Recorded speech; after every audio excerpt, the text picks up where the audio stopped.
Barangay LS 97.1 Forever. Mga kwento ng pag-ibig, kwento ng pag-asa, at mga kwento ng buhay dito sa Barangay Love Stories. Love Stories.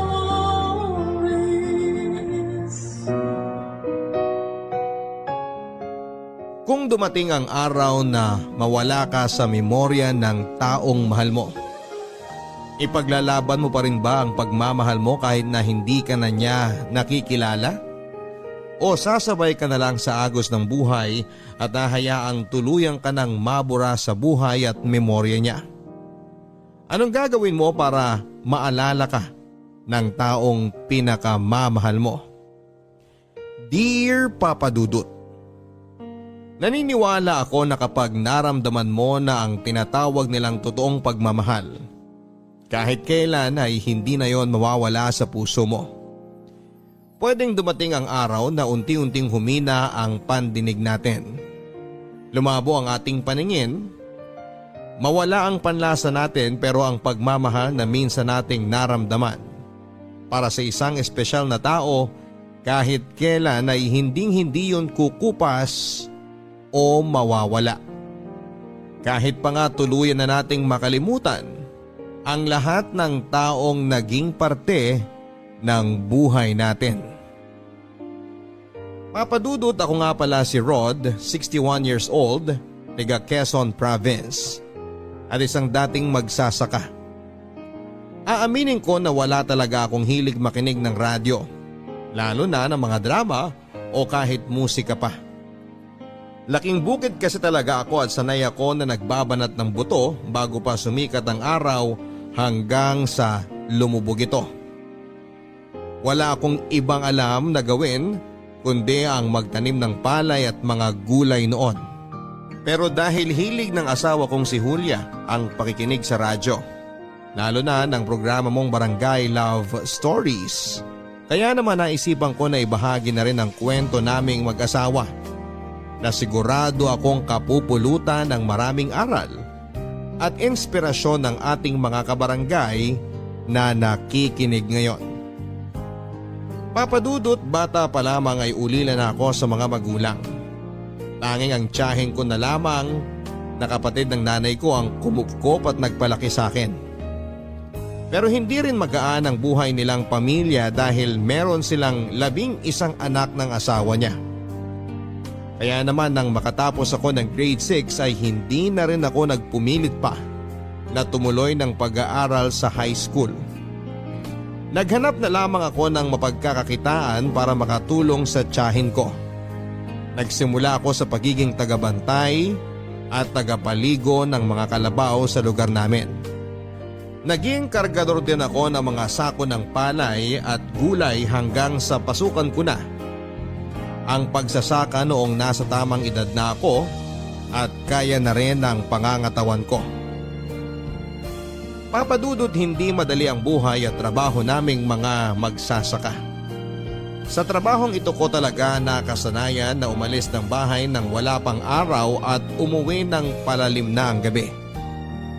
Noong una ay halos sukuan ko na ang sakit ng katawan na nararamdaman ko sa araw-araw.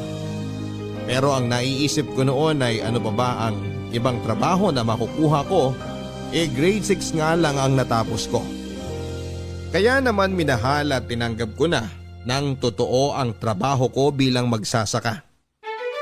Ang hindi ko alam, eto rin palang trabaho ko ang magiging dahilan para matagpuan ko ang babaeng mamahalin ko sa panghabang buhay.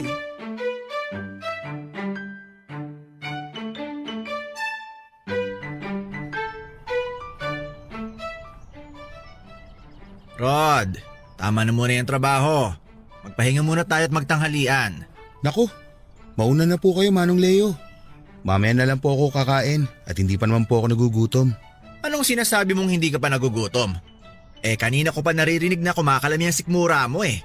Huminto ka na muna dyan sa ginagawa mo at samahan mo na muna ako mananghalian. Ang totoo po kasi, Manong, wala po akong baon na pagkain para sa pananghalian. Tubig lang po ang meron ako kaya hindi ko rin po kayo masasabayan na kumain. Yun lang bang problema mo? Nako, sumama ka na sa akin dahil sinabihan kong anak ko na dagdagan ng dadalhin sa akin na pananghalian. Napansin ko na puro tubig lang talagang binabaon mo eh. Kung hindi naman suman o kaya biko para sa pananghalian mo. Nanganak na po kasi yung isang pinsan ko na kasama ko sa tinutuluyan kong bahay. Kaya medyo kailangan po namin na mas magtipid ngayon sa mga gastusin. Kaya nga sumama ka na sa akin at sabay na tayong magtanghalian. Tingnan mo nga yung katawan mo oh. Ang payat-payat mo na lalo. Paano ka ba nakakapagtrabaho nang walang masyadong laman ng tiyan mo? Sanay lang po talaga, Manong Leo. Wala rin naman po akong ibang pagpipilian. Tay, pasensya na po, ngayon lang ako nakarating. Ang tagal po kasi dumating nung nagde-deliver ng isda. Ayos lang anak dahil kakatapos lang namin ni Rod sa ginagawa namin. Dinagdagan mo ba ang dala mong pagkain kagaya ng biling ko sa'yo kanina bago ko umalis ng bahay? Opo tay, nagdala na rin po ako ng saging kasi may mga batang naglalako doon malapit sa atin. Kaya naisipan kong bumili. Mabuti naman. Oo nga pala, eto si Rod. Yung madalas kong kinukwento sa'yo. Rod, eto nga palang anak ko si Julia. Kumusta, Julia? Kinagagala kitang makilala. Ganon din ako. Ikaw pala yung kinukwento ni tatay na masipag niyang katrabaho. Naku, hindi naman masyado. Mas masipag pa rin ang tatay mo kumpara sa akin. Ay, akin na pala yung bayong nadala mo. Ako na magdadala. Akala ko ba ayaw mong sumabay sa amin naman ng halian? Medyo nakakaramdam na po pala kasi ako ng gutom, Manong. Nakakahiya naman po kung lalambot-lambot ako mamaya pagbalik natin sa trabaho kaya sasabayan ko na po kayong kumain. Siya, sige. Pero dito ka sa may tabi at ako ang sabayan mo maglakad. Huwag yung anak ko ha. Bata pa yan at wala pa akong balak na pag-asawahin yan. Si tatay talaga oh. Hindi na po ako bata. Nasa tamang edad na po ako. Kahit nasa tamang edad ka na, kung hindi ka naman liligawan ng tama ng lalaking napupusuan mo, hindi pa rin kita papayagan mag-asawa. Kaya ikaw, Rod, kung pumapasok na kaagad sa isip mo na ligawan ng anak ko, ihanda mo ng mga buto-buto mo dahil hindi ko basta-basta pinaliligawan ng anak ko. Opo, Manong.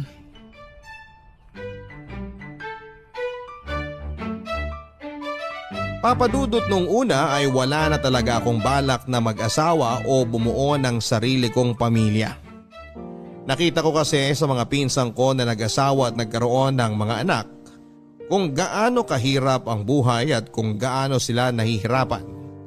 Pati na ang kanilang mga anak. Kung ako pa nga lang na mag-isa sa buhay ay hirap na. Ano pa yung magdagdag ako ng kasama ko sa buhay? Pero papadudot tila nagbago ang lahat ng mga plano ko nang makilala ko ang anak ni Mang Leo na si Julia.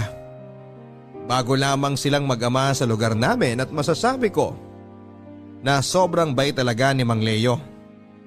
Noong minsan kasi na magkakwentuhan kami at nalaman niya ang tungkol sa kwento ng buhay ko ay sinabihan niya ako na pwede ko rin daw siyang ituring na parang tatay ko dahil wala naman akong kinagisna na ama.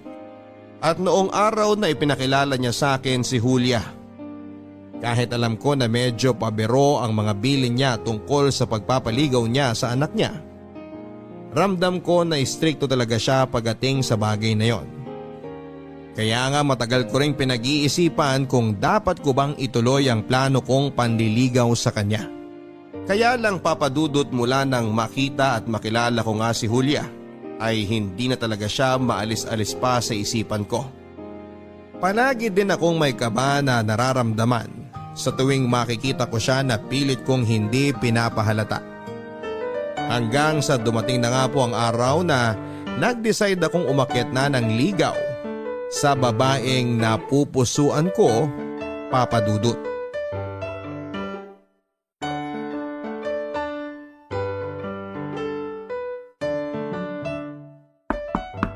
Sandali lang!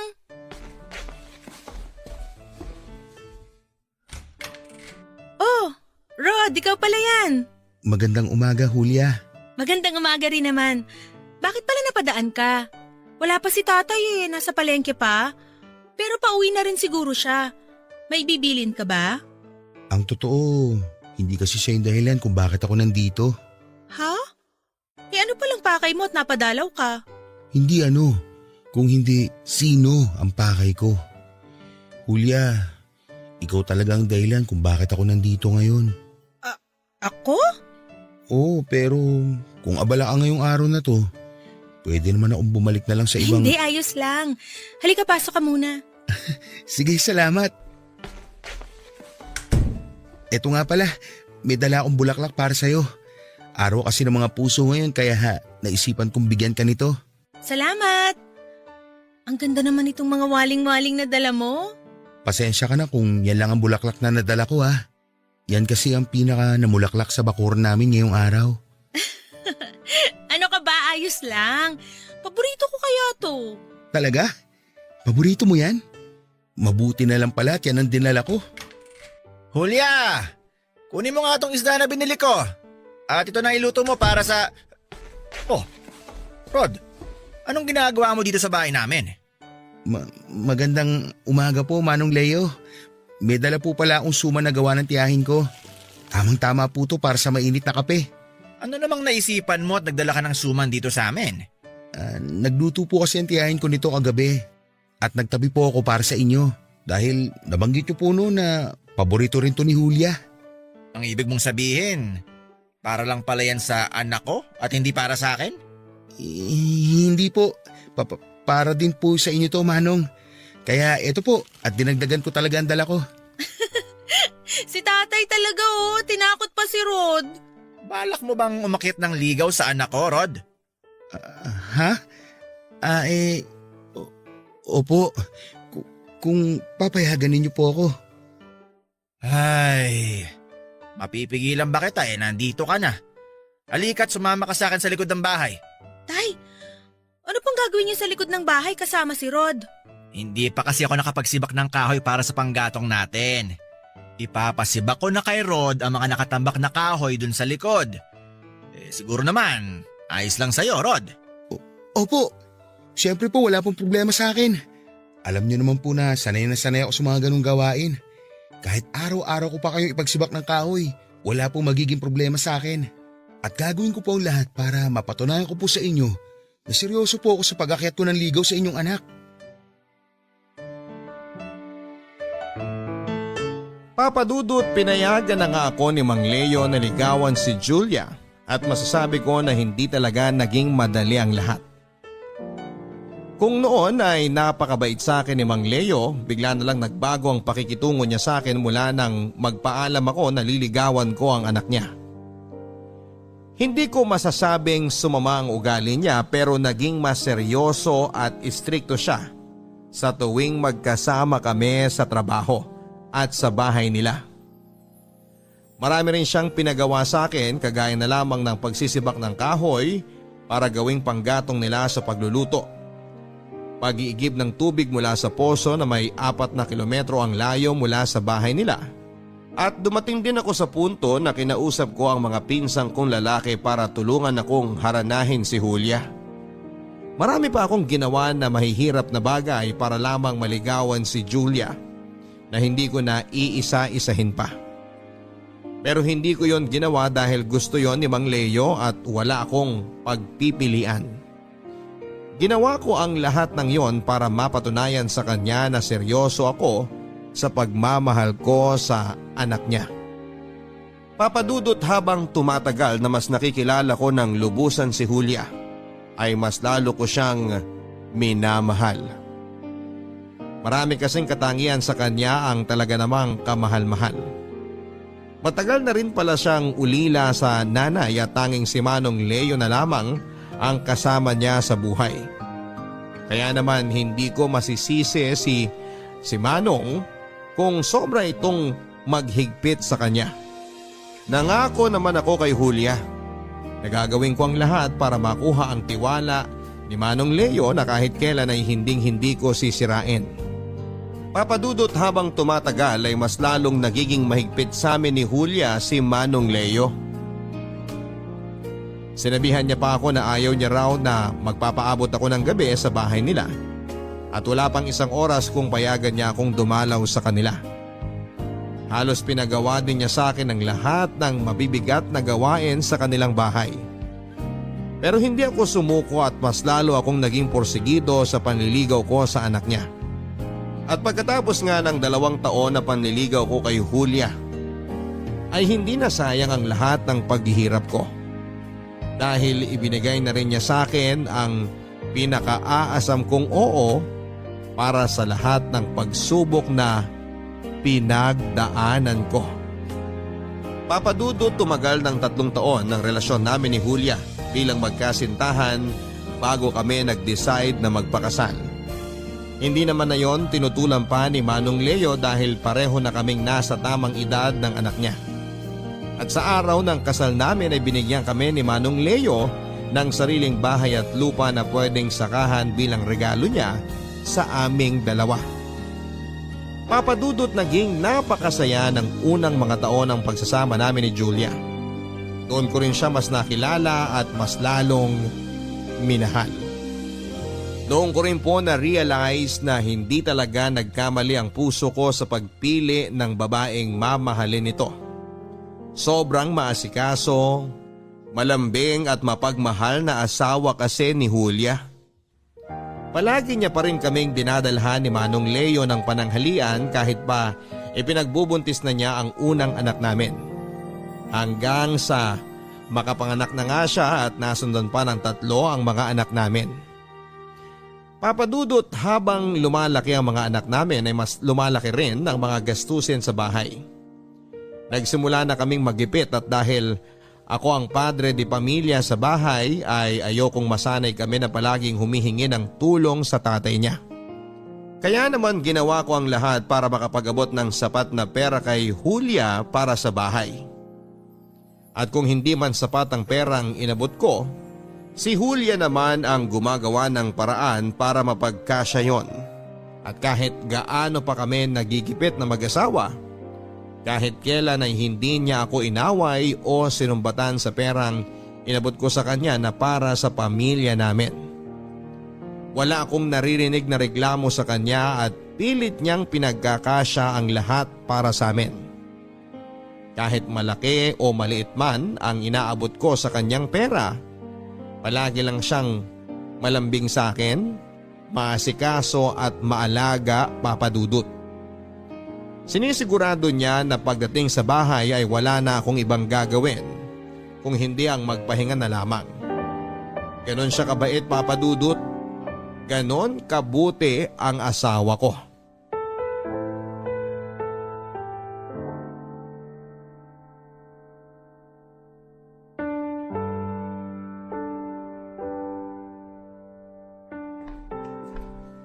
Mahal, eto na ang kape mo sa katinapay.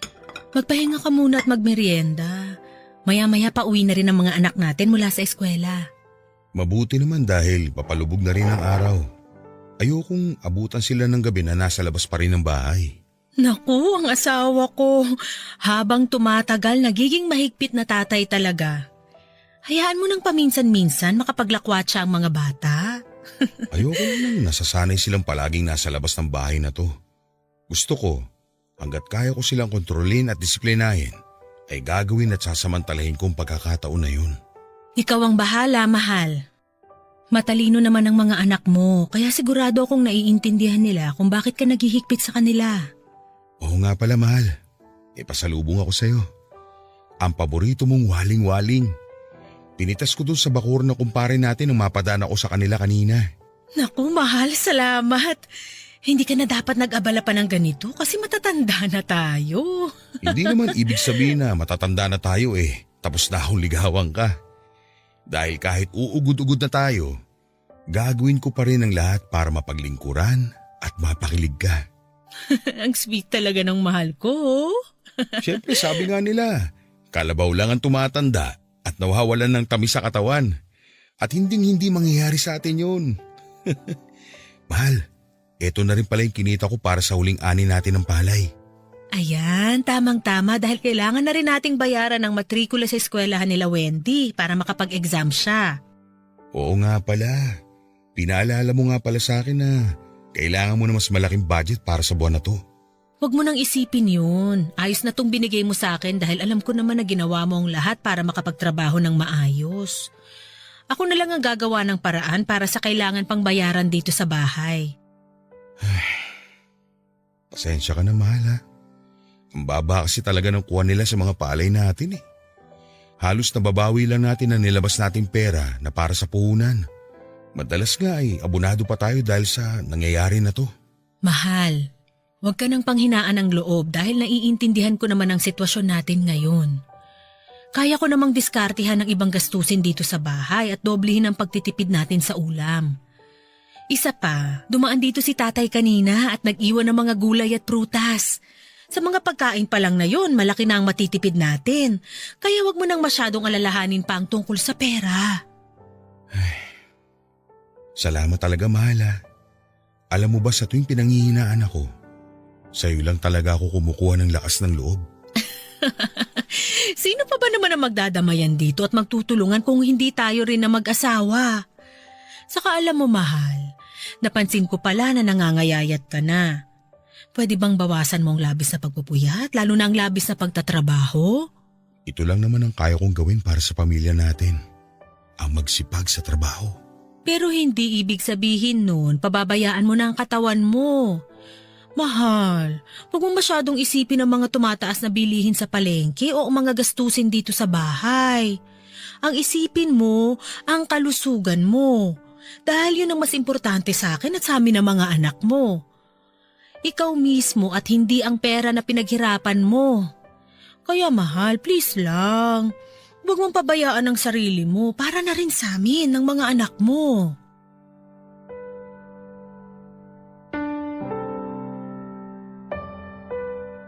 Papadudot, isa sa mga bagay na minahal ko kay Julia ay ang pagiging sobrang maalalahanin at maalaga niya.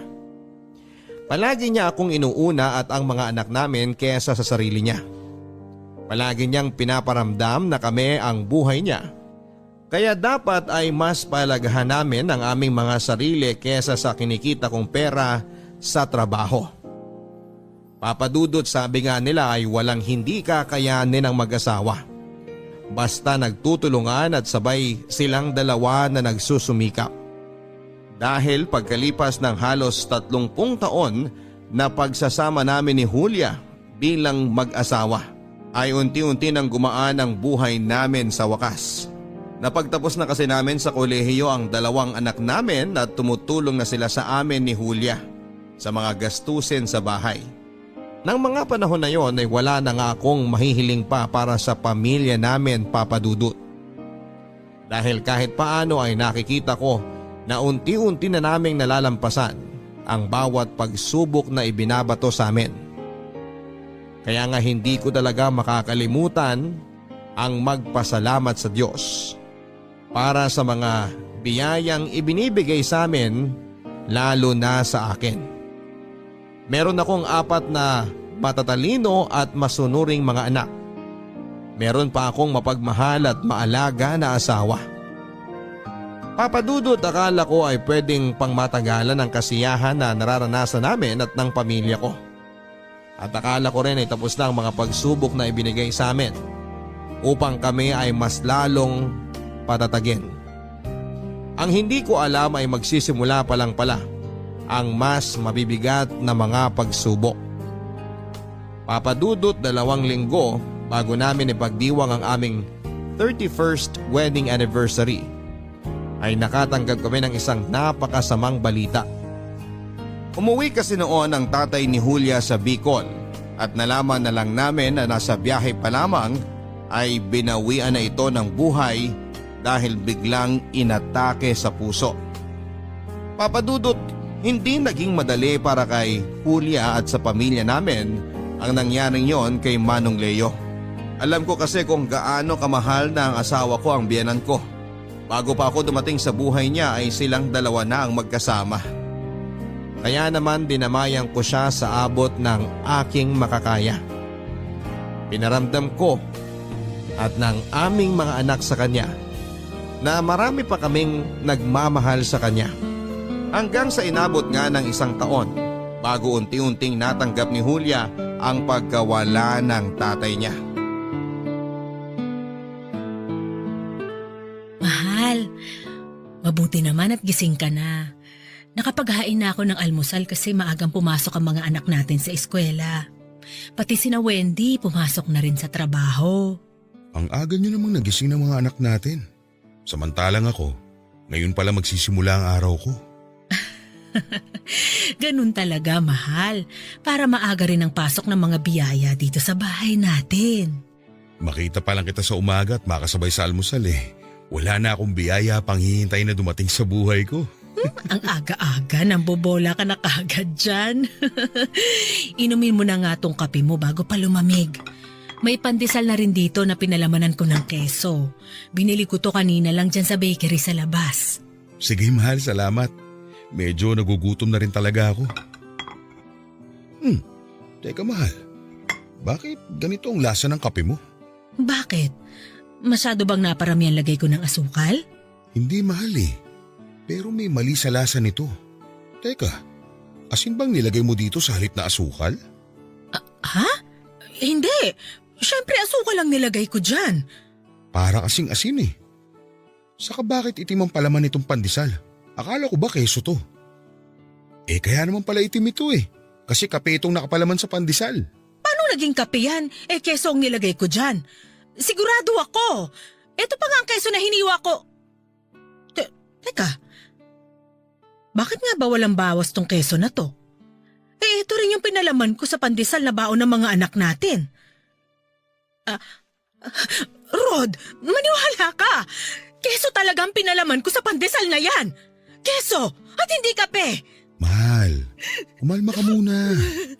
Naniniwala ako sa mga sinasabi mo. Huwag ka nang umiyak. Hindi ko kasi maintindihan kung bakit naging kape ang mga nasa tinapay na yan. At kung bakit ganyan ang lasa ng kape mo. Baka nagkamali ka lang ng tingin kanina. Hayaan mo na. Pwede ko namang kainin tong tinapay kahit kape ang palaman eh. Mahal naman eh. Huwag kang nga magbiro ng ganyan. Hindi ako nagbibiro. Ayos lang talaga sa akin. Mas okay sa akin na kainin ng mga ito kaysa masayang pa. Kaya huwag ka nang umiyak at mag-alala sa almusal na nakahain dito sa lamesa. Dahil uubusin ko lahat ng ito. Pero mahal, napapansin ko lang na napapadalas ang pagiging makakalimutin mo dito sa bahay. Nung isang beses, nakalimutan mo na patayin ang apoy sa kalan. Tapos nagsaing ka. Bigas lang ang laman ng kaldero. At nung isang araw, nagluto ka ng adobong manok na puro suka lang ang sabaw. Mahal, sa tingin ko kailangan na nating… Ayos lang ako, mahal. Ayokong dumagdag sa mga gastusin dito sa bahay. Pero baka kasi may mga gamot ka lang na kailangang inumin para hindi ka maging makakalimutin. Kaya siguro mas mabuti kung kukonsulta na tayo sa doktor. Mahal, hindi pa natin tapos bayaran ang mga naiwan na utang ni tatay bago siya namatay. Kaya ayoko munang magdagdag ng panibagong gastusin. Isa pa, ayoko ring maging pabigat sa mga anak natin.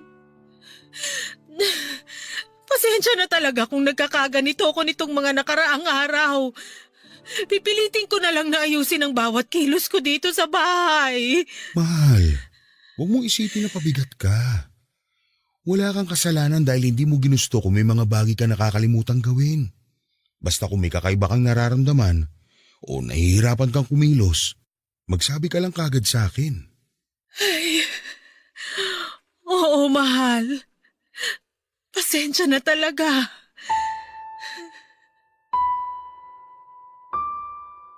Papadudot kahit na anong pangungumbinsi ang gawin ko o ng mga anak namin ay ayaw niya talagang pumayag na magpa-check up. Nang mailibing kasi si Manong Leo ay nalaman namin na may mga utang pala siyang naiwan sa iba't ibang tao. Medyo malalaking halaga rin yon kaya kinakailangan namin na unti-unti na ring bayaran. Papadudot habang tumatagal ay napapansin ko na mas lalong lumalala ang pagiging makakalimutin ng asawa ko. Ilang beses na siyang nagsasaing ng walang laman na tubig ang kaldero. Ilang isda na rin ang nasusunog sa tuwing siya ang nagluluto. At madalas din ay nakikita ko siya na nakatingin sa malayo na parabang may malalim na iniisip. May mga oras din na maalimpungatan ako sa madaling araw na wala siya sa tabi ko. At makikita ko na lamang siya na nakatayo lang sa may harap ng lababo namin. Nang lapitan ko siya noon ay tinapik sa balikat ay tila nagising siya mula sa pagkakahimbing At ako pa ang tinanong niya kung bakit daw kami parehong nasa kusina. Papadudot, ayoko sanang isipin na may mali na talagang nangyayari sa asawa ko. Lalo na at habang tumatagal ay mas lalong lumalala ang mga kakaibang kinikilos niya. At dahil nga ayaw niya pa rin talaga na magpa-check up sa doktor, gabi-gabi ko na lang na isinasama sa mga panalangin ko na sana ay bumalik na sa dating sigla ang asawa ko. Papadudot, hindi ko alam kung nagkataon lang ba na noong mga sumunod na araw ay nagsimula na muling maging maayos ang kinikilos ng asawa ko. Paminsan-minsan ay may nakakalimutan pa rin siyang gawin pero hindi na umaabot sa punto na nagsasayang siya ng bigas lang ang laman ng kaldero. Kahit paano tuloy ay nababawasan na ang mga pag-aalalang nararamdaman ko para sa asawa ko. Kaya hindi ko na rin siya muli pang pinilit na magpatingin sa doktor, Papadudot. Batid kong meron talagang dinaramdam ang asawa ko pero pilit niyang kinakaya ang lahat at sinasarili niya. Kilala ko din kasi siya bilang isang matapang at independent na babae. Yung tipo na ayaw niyang maging pabigat sa ibang tao kahit pa nga sa amin na pamilya niya. Kaya mas gusto niya na siya ang nagdadala sa amin at nag-aalaga at nag-aasikaso. Pero Papadudot, nangako kaming dalawa sa harap ng altar na magsasama kami sa hirap at sa ginhawa. Kaya sa pagkakataong ito, ako naman ang handa na mag-asikaso at mag-alaga sa kanya kung kinakailangan.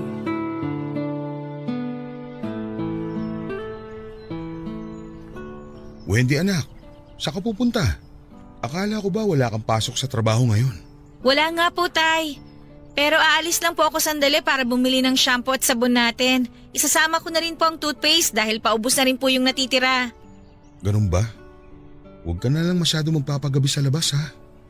Alam mo naman ang panahon ngayon. Wala nang pwedeng pagkatiwalaan na ibang tao. Opo, Tay. Sandali lang din naman po ako. May gusto rin po ba kayong ipabili sa akin? Wala naman anak. Ang nanay mo nga pala, tapos na ba maglaba? Tapos na po yata. Nakita ko po siya nakatayo sa may harap ng lababo bago ako lumabas ng bahay. O siya sige. Sa kanya na lang ako magpapatulong magbuhat ng mga pinamili ko na to. Umalis ka na at nang hindi ka masyadong gabihin sa lakad mo. Mag-iingat ka ha. Sige po, Tay. Salamat ho.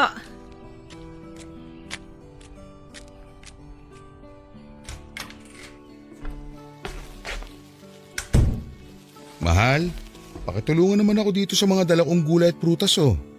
Bumili na rin kasi ako ng bigas sa nadaanan kong tindahan.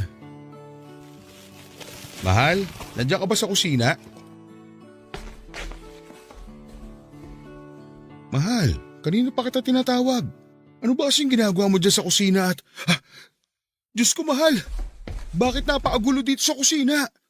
Saka bakit nakaupo ka dito sa sahig? Naku, naihi ka na pala dito sa duster mo. Mahal, naririnig mo ba ako? Tumingin ka sa mga mata ko, mahal. Mahal, gumising ka na sa pagkakatulala mo.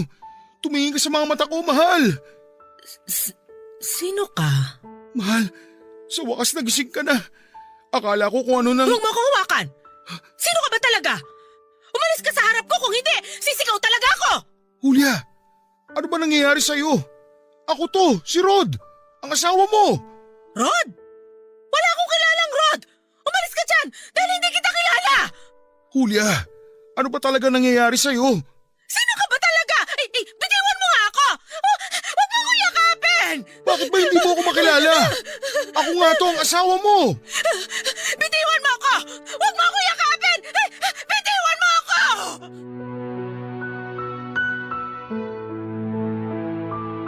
Papadudot, halos umiyak na ako sa harapan ng asawa ko bago niya ako nakilala.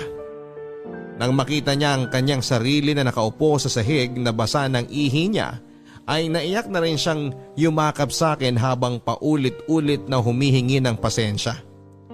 Wala raw siyang maalala sa lahat ng nangyari at napakasakit lang daw ng kanyang ulo. Pinatahan ko naman siya at pilit na pinakalma dahil iniisip ko noon na baka lalong mapasama sa kanya ang ginagawa niyang pag-iyak. Papadudot ng araw na yon ay tuluyan ko nang nakumbinsi ang asawa ko na magpatingin sa doktor.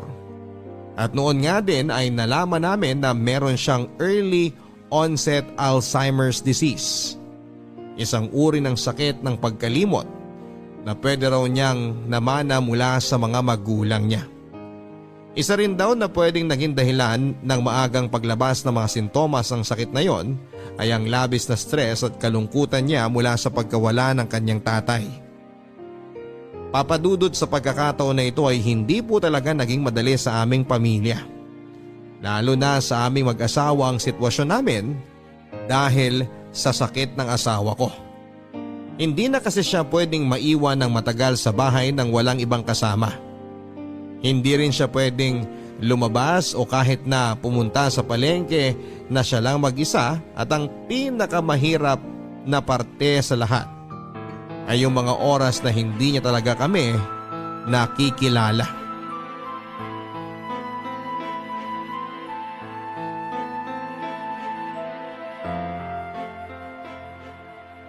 Umalis ka dito, magnanakaw ka! Nay, ano bang sinasabi niyo magnanakaw? Ako po ito. Anak niyo ako, si Wendy. Napakasinungaling mong babae ka! Wala pa akong anak kaya umalis ka dito sa pamamahay namin ng asawa ko bago pa kita ipabarangay! Nay naman eh. Pagod ako galing trabaho, wag naman po kayong ganyan. Aalis ka ba dito o babatuhin kita nitong timbang hawak ko? Nay, tama na po! Tumigil na po kayo sa paghuwala ninyo! Ako nga po ito, si Wendy! Yung panganay ninyong anak! Hindi ka ba talaga aalis na babae ka? Teka nga, kukuha ko ng kutsilyo para… Wendy anak, ano ba nangyayari dito? Julia, bakit may hawak ang timba? Naku mahal, mabuti at nakauwi ka na. Itong babae na to, nagpupumilit na pumasok sa kwarto. Tay, kanina pa po ako dito. Ayaw po akong papasukin ni nanay sa kwarto kasi hindi niya ako makilala. Pagod na po ako sa trabaho at gusto ko na po magpahinga, Tay. Bakit dito ka sa bahay namin magpapahinga? Hindi ka naman namin kaano-ano. Kung gusto mong magpahinga, doon ka sa bahay nyo. Julia mahal, tama na. Wendy, bumili ka muna ng mantika. Magpiprito ko ng isda. Pero Tay… Sige na anak, para pagbalik mo dito, maalala ka na ng nanay mo. Sige na nga po. Kakainis naman oh. Bakit ba tinatawag mo na anak ang babaeng yon? At bakit ba paulit-ulit niya akong tinatawag na nanay? Dahil anak natin siya, mahal. Paano nangyari yon? Kakakasal lang natin noong isang buwan. 31 years na tayong kasal, mahal. May mga anak na rin tayo. At ang babae na kanina mo pa pinapaalis ay ang panganay nating si Wendy. Pero paano ngang nangyari yon? Bakit hindi ko sila…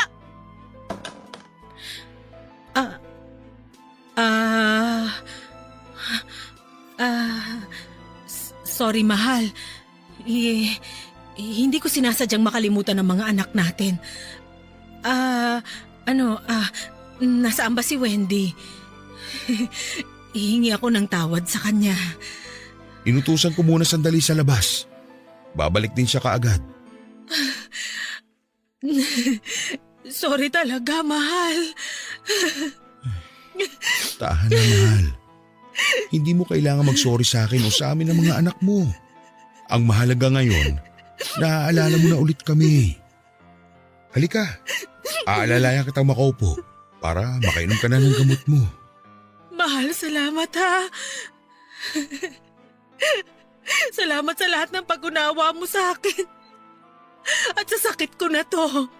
Mahal kita eh. Kaya gagawin ko ang lahat para maintindihan ang sitwasyon mo. Hindi nga ba't may pangako tayo sa harap ng Diyos na magsasama tayo sa hirap at ginhawa? At tutuparin ko ang pangako na yun habang nabubuhay ako, Julia. Papadudod sa tuwing susumpungin ng sakit ng asawa ko, ay ako ang palagi niyang pinakaunang naaalala at nakikilala. Ako lang din ang nakakapagpakalma sa kanya sa tuwing nagwawala siya at madalas ay nauuwi yon sa mahigpit na yakap at iyakan. Papadudot, aaminin ko na nahihirapan po talaga ako sa nangyayari sa asawa ko. Mabuti sana kung ako lang ang naapektuhan. Pero pati na rin ang mga anak ko. Ang dalawang bunso kasi namin ay nasa kolehiyo na at malaki na rin ang gastusin para sa kanilang pag-aaral. Mabuti na lang talaga at malawak ang pangunawa ng dalawa kong naunang anak na nagtatrabaho na dahil sila ang gumagastos para sa pangmatrikula ng kanilang mga kapatid. Kaya lang dahil pagod sila sa trabaho ay nagiging mainitin ang ulo nila pagdating sa nanay nila. Lalo na kapag hindi sila naaalala nito at pilit na pinapaalis ng aming bahay. Pinapaliwanag ko naman sa mga anak ko na sana ay mas lawakan pa ang kanilang pangunawa sa kanilang nanay. Dahil kahit naman ang asawa ko ay hindi gusto ang nangyayari sa kanya. Madalas din ay ako lang ang nag-aasikaso sa asawa ko, Papa Dudut. Kapag naiihi siya sa aming higaan, kapag nadumi siya sa kanyang salwal at kapag halos wala na talaga siyang nakikilala sa amin na pamilya niya, Papa Dudut. Nakakapagod talaga ang sitwasyon ko bilang asawa niya. Pero nangako ako sa sarili ko na hindi ko susukuan ang asawa ko kahit na ano pa ang mangyari. At tutuparin ko ang pangako na binitawan namin sa isa't isa noong araw na ikinasal kaming dalawa. Papa Dudut, lumipas ang 1 taon na nakasanay na namin ang sakit ng asawa ko. Alam ko na ang mga dapat kong gawin para pakalmahin siya sa tuwing nagwawala siya. Hanggang sa makilala niya na kami ng mga anak niya. Nakapag-adjust na rin kaming lahat sa bahay kung paano alagaan ang asawa ko. Lalo na ngayon na hindi siya madalas na sinusumpong ng sakit niyang pagkalimot. Papa Dudut, kahit paano rin ay nagagawa na naming maging masaya at mag-celebrate ng mga espesyal na okasyon. Kaya akala ko ay pwede na kaming muling bumalik sa dati naming masayang pamilya. Pero hindi pa rin pala, Papa Dudut. Dahil kung kailan naman naging muling magaan ang sitwasyon para sa aming pamilya, ay muli ring susubukin ang aming katatagan. Papa Dudut, na stroke po ang asawa ko na kaagad naming isinugod sa ospital. At halos umiiyak akong nagwala nang sabihin sa amin ng doktor na comatose ang asawa ko at kung magising man siya ay baka hindi na rin magtagal ang kanyang buhay. Papa Dudut, sa ikalawang pagkakataon ay hindi ko sinukuan ang asawa ko. Sinabi ko sa mga doktor na maghihintay ako na muling magising ang asawa ko at alam ko na malalampasan pa niya ang taning na ibinigay sa kanya ng doktor. Mula nga noon ay hindi na ako umalis pa ng ospital at araw-araw din akong pumupunta ng chapel para makiusap sa Diyos. Nadugtungan pa ang buhay ng asawa ko. Dahil, Papa Dudut, sa totoo lang ay hindi ko pa alam kung handa na ba akong mawala sa akin ng asawa ko. Kung handa na ba akong iwanan niya ako. Sa loob ng mahigit na 30 taon ay siya ang naging buhay ko. Si Julia ang nagbigay ng dahilan para sa akin na magkaroon ng mga pangarap at masayang buhay. At ngayon pa lamang ay hindi ko nakakayanin kung mawawala ang nag-iisang dahilan na yon mula sa buhay ko.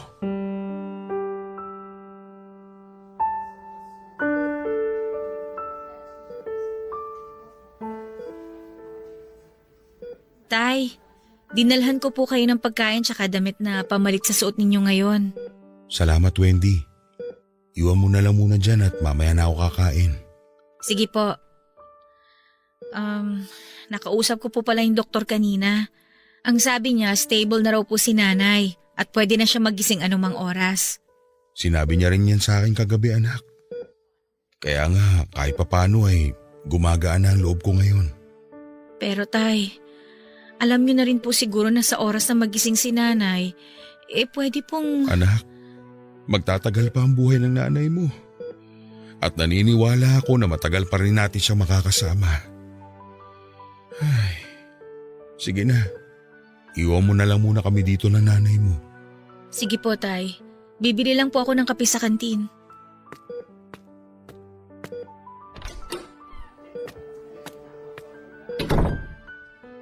Mahal, alam ko na matagal pa kitang makakasama. Naniniwala ako na bibigyan pa tayo ng Diyos na mas mahabang panahon. Kaya gumising ka na, pakiusap. Gumising ka na, mahal ko. Sino ka? Bakit ka umiiyak? At bakit hawak mo ang kamay ko? Mahal, nagising ka na. Magkakilala ba tayo? Oo, ako yung lalaking nagdadala palagi sa'yo ng bulaklak dati. Eto nga may mga bagong pitas din ako kanina lang. Mga waling-waling. Ito yung bulaklak na naging paborito ko mula nang dalin sa akin ng isang manliligaw ko nung araw ng mga puso. Naging paborito mo lang to nung araw ng mga puso? Oo. Naging paborito ko lang ang waling-waling nang dalin yan sa akin ng isang manliligaw ko noon. Ay, naaalala ko tuloy siya. Yung lalaking kauna-unahang minahal ko at pinangakuan ng panghabang buhay na pagsasama. Yung lalaking hindi nawala sa tabi ko kahit naging sobrang pabigat na ako sa buhay niya. Yung lalaking hindi napagod na mahalin ako. At kahit kailan, hinding-hindi mapapagod na mahalin ka. Julia, ako to. Si Rod. Yung lalaking mahal mo at mahal na mahal ka. Rod? Oo nga. Ikaw nga si Rod na asawa ko. Mahal. Sorry kung hindi kita nakilala agad. Sorry kung hindi kita naalala. Mahal, tama na. Huwag ka nang umiyak at mag-sorry. Wala kang kahit na anong kasalanan. Ang mahalaga ngayon ay gising ka na at naaalala mo na ako. Mahal. Salamat talaga, ha? Salamat sa lahat ng pag-aalaga at pagmamahal mo sa akin. Salamat sa lahat ng ginawa mo para sa akin. Wala kang dapat na ipagpasalamat. Ginagawa ko ang lahat ng ito dahil mahal kita.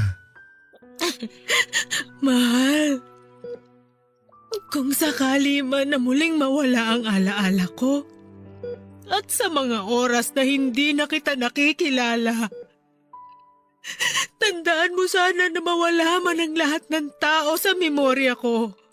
Hinding-hindi naman mawawala ang pagmamahal na nararamdaman ko para sa'yo. Ang pagmamahal ko para sa'yo, ang palagi kong susi para maalala ko kayong lahat. Lalong-lalo ka na, mahal. At ito rin ang tandaan mo, mahal.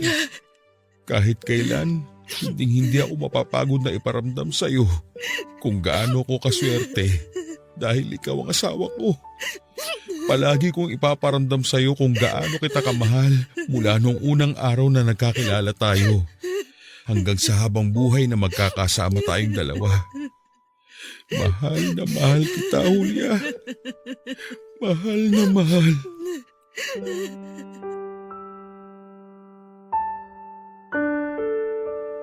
Papadudot, 3 araw lang pagkatapos ng naging pag-uusap namin ay kinuha na rin po siya sa amin ng poong may kapal. Napakahirap po sa totoo lang dahil kahit kailan ay hindi ko naisip na mauuna pa siyang mawala sa akin. Nasanay ako na palagi siyang nandyan lamang sa tabi ko at inaalagaan ako. Kahit pa nga po bumaliktad ang sitwasyon namin at dumating sa point na ako nang nag-aalaga sa kanya ay hindi ako nagreklamo. Mas gusto kong alagaan siya basta makasama ko lang siya ng mas matagal. Pero hindi pala talaga pwede na makasama mo ng habang buhay ang taong pinakamamahal mo. Dahil kahit gaano pa katibay ang pagmamahalan ninyo, para sa isa't isa ay tadhana na mismo ang gagawa ng dahilan upang magkahiwalay kayo sa paraan na alam niya. Naisip ko tuloy noon kung bakit pa ba tayo nakakaramdam ng pagmamahal? Kung sandali lang naman tayong magiging masaya at mas matagal pa ang paghihirap na mararanasan natin kapag kinuha na sa atin ang mahal natin. Papadudot, mula nang mailibing ang asawa ko ay hindi na ako naging palakibo sa mga anak ko. At aaminin ko na napakalaki din ang nagbago sa aming bahay. Nawala na ang sigla at masasayang tawanan na palaging naririnig sa tuwing sabay-sabay kaming kumakain sa hapagkainan. Nawala na ang pagmamahalan na dati ay umiikot sa 4 na sulok ng bahay. At lahat ng yon ay nangyari dahil nawala na ang ilaw na nagbibigay liwanag sa aming tahanan. Papadudot, hindi naman talaga ako paladasal na tao noon. Pero mula nang magkasakit ang asawa ko at maospital, hanggang sa kunin na nga siya sa amin, ay paulit-ulit akong nananalangin at humihiling na sana ay hindi na rin magtagal ang buhay ko upang magkasama na kaming dalawa ng asawa ko.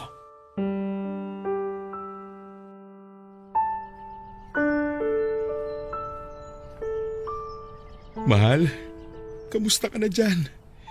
May dala nga pala akong paborito mong bulaklak na waling-waling. Mga bagong pitas yan mula sa bakuran ng kumpare natin. Mahal, miss na kita. Habang tumatagal na hindi kita nakakasama, pakiramdam ko lalo ako nanghihina. Mahal, baka pwede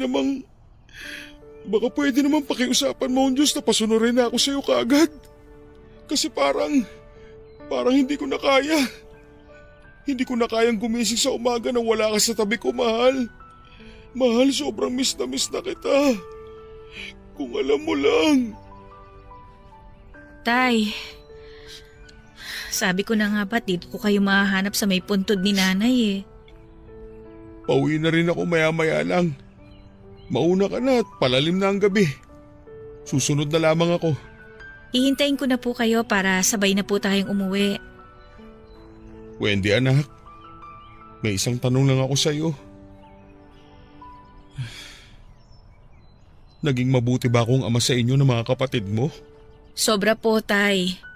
At kung bibigyan man po ako ng pagkakataon na makapili ng magiging magulang ko sa susunod na buhay ko, kayo pa rin po ni nanay ang pipiliin ko na maging magulang. Mabuti naman kung ganon. Alam mo kasi sa totoo lang, iniisip ko kung naging mabuti rin ba akong asawa sa nanay ninyo. Bago pa man po magkasakit si nanay noon, naikukwento niya na po sa aming magkakapatid kung paano po kayo nagsimula bilang magkasintahan hanggang sa maging mag-asawa na po kayo at maging anak ninyo kami. Tay, paulit-ulit pong sinasabi ni nanay sa amin kung gaano siya kaswerte na nakilala niya kayo at naging asawa. Mas maswerte ako sa nanay ninyo. Maswerte ako na ako ang pinili niyang makasama sa habang buhay. Kaya lang, hindi pala talaga pwedeng habang buhay, ano? Hindi tayo pwedeng maging masaya na kasama ang mga mahal natin habang buhay. Sorry, Wendy, ha? Sorry sa inyo ng mga kapatid mo. Ang totoo kasi, ang hirap lang talagang tanggapin ang lahat na nangyayari sa atin. Ang hirap tanggapin na gigising ako sa umaga na hindi ko nakatabi ang nanay ninyo. Na kahit kailan ay hindi ko na siya magagawa pang yakapin. Tay, alam niyo po ba na sa huling mga araw na nakasama natin si nanay, sa tuwing magigising po siya noon ay wala siyang ibang bukang bibig kung hindi kayo? Kahit po nung nasa bahay pa po si nanay, madalas wala siyang ibang naaalala kung hindi kayo lang. Mahal na mahal niya po kayo, Tay. Ganun din naman ako sa kanya. Pero wala na nga siya, Wendy. Kinuha na sa atin ang nanay mo at hanggang ngayon hindi ko yun matanggap. Alam ko naman po na napakahirap talagang tanggapin ang bagay na yon. Pero hindi lang naman po kayong nawalan, Tay. Pati rin po kaming mga anak ninyo. Hindi naman kasi madali ang lahat, anak.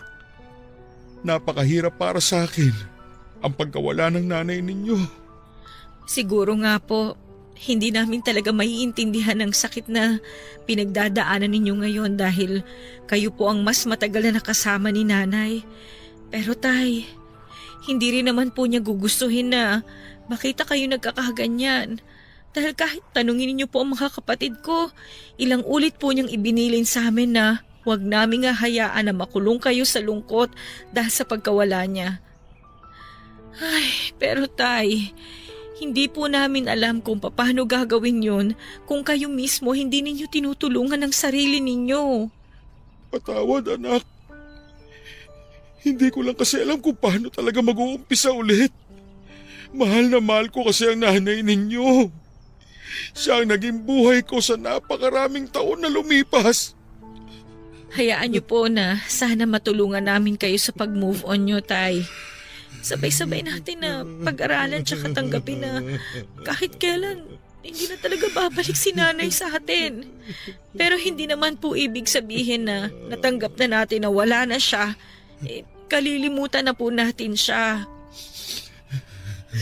Oo, Wendy. Tama ka. Susubukan ko na talagang tanggapin ang lahat. Pero hindi ko kakalimutan ang nanay ninyo. Kagaya nga ng sabi niya sa atin, mawala man siya sa bahay at buhay natin, kahit kailan naman ay hindi mawawala ang pagmamahal niya para sa atin.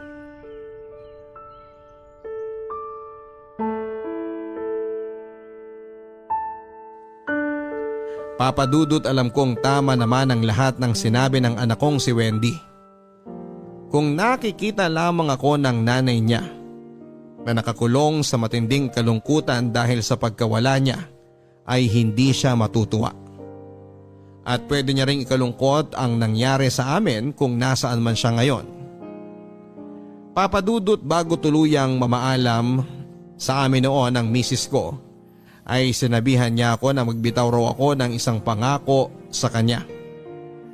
Pangako na kakayanin ko ang lahat ng hirap at sakit sa oras na mawala na siya.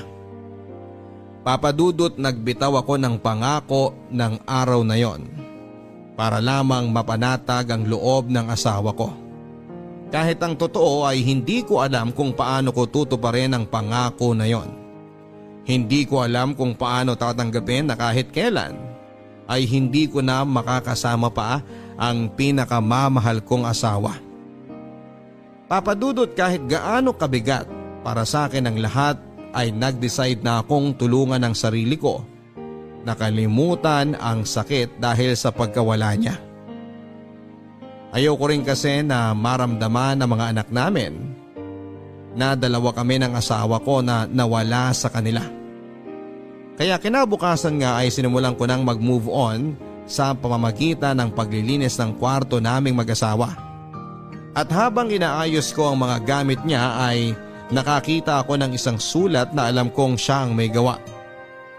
Binuksan ko ang sulat na yon at binasa. Nalaman ko na sinulat pala niya yon pagkatapos na naging unang check-up niya sa doktor niya. Ang sabi niya sa sulat ay humihingi siya ng tawad para sa mga araw na hindi niya maalala kung sino ako at ano ako sa buhay niya. Sinabi din niya na hindi siya nagkamali ng lalaking pinili na mahalin at makasama sa panghabang buhay. Na araw-araw siyang nagpapasalamat sa Diyos dahil dumating raw ako sa buhay niya. Kung sakali man daw na dumating ang araw na hindi na raw talaga bumalik ang kanyang memorya, hindi ibig sabihin noon ay hindi na rin babalik ang pagmamahal niya para sa akin.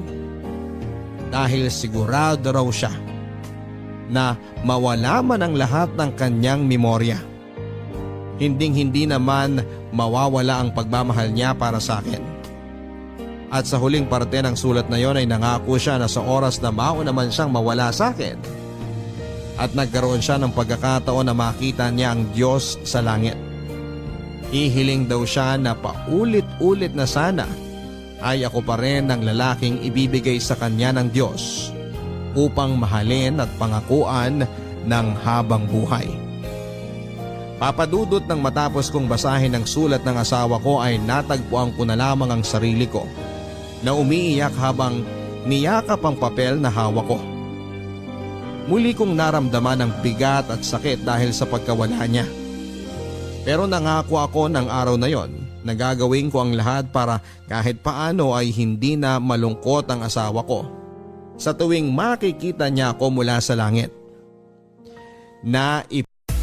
Barangay LS 97.1. Forever. Mga kwento ng pag-ibig, kwento ng pag-asa at mga kwento ng buhay dito sa Barangay Love Stories. Love stories.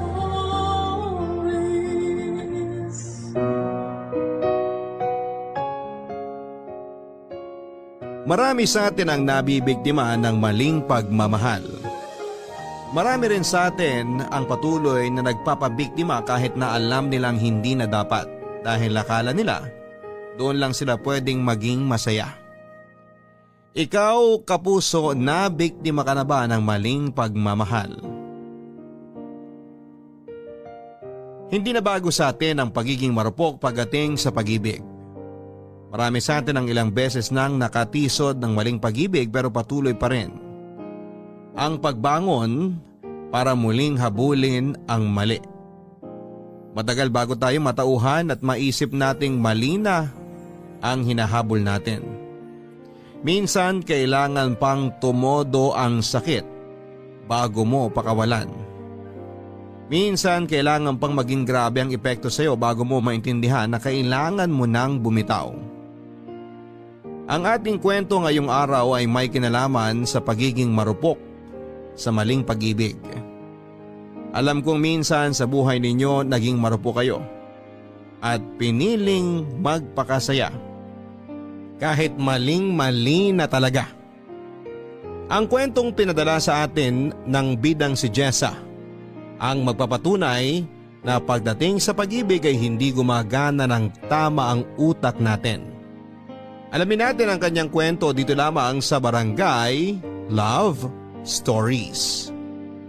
Dear Papa Dudut, magandang araw po sa inyong lahat. Ako nga pala si Jessa, ang pinaka marupok at martir sa lahat. Nakailang beses akong umibig sa maling tao dahil kahit naman alam kong mali noon, nagustuhan ko naman ang pakiramdam. 11 years pa nga lang ako noong nagsimula akong makipagrelasyon. Kapitbahay ko lang ang unang naging boyfriend ko. Sa kanya ko unang natikman ang lasa ng halik at mahigpit na yakap. Hindi rin kami nagtagal dahil pinalaya sila sa inuupahan nila dahil nakaaway ng nanay nito ang landlady nila. Hindi na nga siya nagpaalam dahil madaling araw sila noong tumakas. Nalungkot ako ng sobra, Papa Dudut, dahil nawala agad ang first love ko. Nakapag-move on naman ako kaagad makalipas lang ng 3 taon. Yung mga sumunod kong karelasyon, karamihan ay kaklase ko lang sa school. Pinakamatagal na siguro yung 3 buwan. Nakilala nga ako bilang playgirl sa aming batch. Lagi akong laman ng chismis noon dahil masyado raw akong malandi. Ilang beses din akong napaaway dahil sa mga mapanghusgang tao. Hindi naman ako nagpa-apekto at nagpaligaw pa rin ako ng nagpaligaw. Kahit na aware ako dati na gusto lang akong paglaruan ng mga kinakarelasyon ko, ay nagpatuloy pa rin ako. Hindi kasi ako sanay na mag-isa noon, Papa Dudut. Ayoko sa pakiramdam dati na nababakante ako dahil malungkot yon para sa akin. Makalipas ang ilang taon, nagkaroon na rin ako sa wakas ng seryosong karelasyon. Itago na lang natin siya sa pangalang Raul. 40 anyos na si Raul pero hindi naman nahalata yun sa kanyang mukha dahil parang nasa 20 anyos lamang ito. Nakilala ko siya noong in-add niya ako sa Facebook.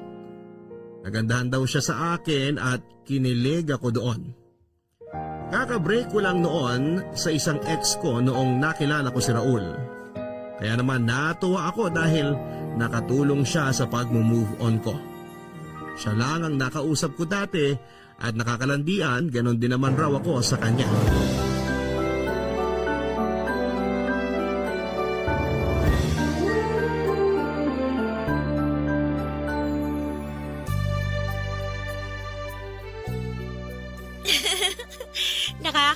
naman eh. Masyado mo akong pinapakilig. Uy, nagsasabi lang naman ako ng totoo ah. Ang ganda mo nga talaga doon sa sinend mong selfie. Kakagising mo lang ba talaga nun? Oo naman. Nahiya nga ako kasi may muta pa yata ako nun eh. Ang linis nga ng mga mata mo eh. Parang dinilaan ng tuta. Grabe ka! Nakakatawa ka talaga. Isisave ko yung picture mo para may inspirasyon ako habang nagtatrabaho. Saka para mas ganahan ako sa pagkain ko. Gawin mo na ring wallpaper mo. Oo naman. Isisend ko sa'yo mamaya yung screenshot. Ipagmamalaki ko yung sa mga katrabaho ko. Sasabihin ko, uy, tignan niyo itong syota ko. Ang ganda kahit bagong gising. Mamula-mula ang pisngi at labi. Natural yung pisngi at labi ko ha. Walang filter yan. Naniniwala naman ako sa'yo, mahal. Mahal? Yun ba ang tawagan natin? Oo naman. Ayaw mo ba? Gusto ko nga eh. Teka, baka naman may tinawag ka ng mahal sa mga ex mo ha? Naku, wala. Pangalan lang ang tawag ko sa kanila. Ikaw lang ang namumukod tangi sa lahat. Kakaiba ka kasi. O sige, yan na lang ang tawagan natin. I love you, mahal. I love you rin, mahal. Nakakakilig ka naman. Pag nagkita na tayo, promise ko sa'yo na pakikiligin kita araw-araw. True ba yan? Oo naman. Hindi naman ako manloloko. Hindi rin ako sinungaling. Baka naman paasa ka lang ha? Uy, huwag mo ko igaya sa mga ex mong pinaasa ka lang. Talaga lang ha? Kapag nagkita na tayo, bibilang kita ng bulaklak. Tapos ipapasyal kita lagi sa mall.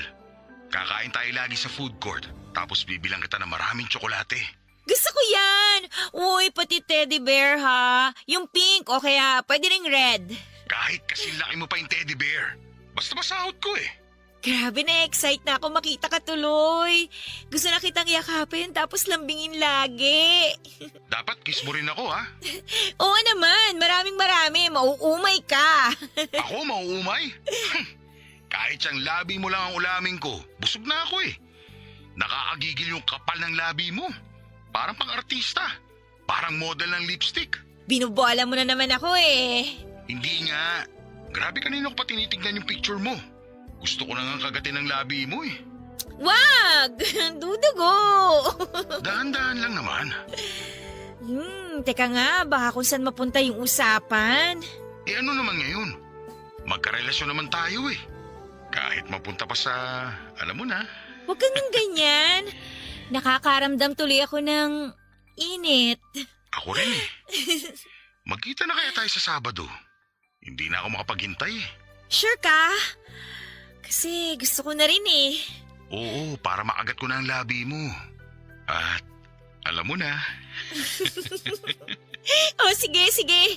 Tatakas ako para magkagata na tayo.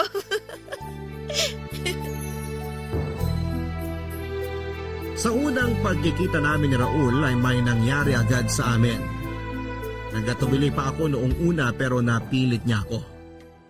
Nag-check-in kami muna doon ay may nangyari sa amin. After na may mangyari sa amin ay sa kanya ako pinasyal sa mall at binilhan ng pagkain. Hindi niya ako nabilhan ng teddy bear dahil na-short daw siya sa budget pero babawi raw siya sa mga next naming pagkikita. Tuwing nagkikita kami noon, papadudot madalas puro sa mga mumurahing motel. Hindi na nga ako naipapasyal dati kasi sabi niya, mas gusto niya raw yung tahimik at makapagpapahinga lang kami. Nagustuhan ko rin naman yung ganon, yung tipong nagyayakapan lang kami magdamag hanggang makauwi na ako. Never ako naihatid sa bahay dahil sabi niya natatakot daw siya sa mga magulang ko at naiintindihan ko naman yon. Hanggang sa kabilang kanto niya lang ako madalas na inahatid noon. Nakontento ako sa ganong setup at hindi naman kasi ako nagmamadali.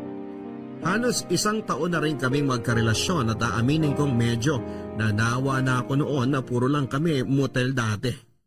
Pinasimplihan ko siya kung pwedeng doon naman kami sa bahay niya, kung ayaw niya sa bahay namin. Ang dami niyang sinabi noon sa akin na alibay.